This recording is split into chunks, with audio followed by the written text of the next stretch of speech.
மானுட உலகத்தில் இன்றைக்கு நாம் இருக்க போகிறது எத்தனை ஆண்டு காலம் என்று நமக்கே தெரியாது. அப்படி இருக்கிற சூழ்நிலையில் பொய் வழக்குகள் தமிழ்நாடு முழுவதுமாக சில இடங்களில் போடப்படுகிறது. இப்போ என் சம்மந்தப்பட்ட விஷயங்களில் பொய் வழக்கு போட்டாங்க. பொய் வழக்கில் அந்த சம்மந்தப்பட்ட நபர் வந்து அந்த சாட்சியங்களை கொண்டு வந்து நிரூபித்து அதனுடைய சாட்சியங்களெல்லாம் நிரூபித்து அதை சரி பண்ண முடியுமான்னா அவங்களுக்கு தீனி போடுறதே பெரிய விஷயமா இருக்கும். அதனால் காவல் நிலையத்தில் நமக்கு ஏதாவது உறவினர்களுக்கோ நண்பர்களுக்கோ ஒரு பிரச்சனை வருதுன்னா உண்மையாக நீங்கள் வந்து புகார் கொடுங்க.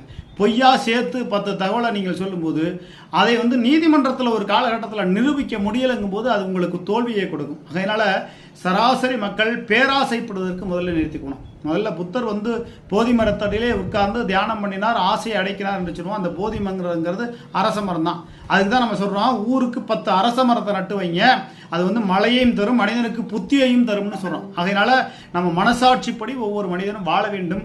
அளவுக்கு மேலே ஆசை என்பது தேவையற்றது என்பதை தான் இந்த செய்தி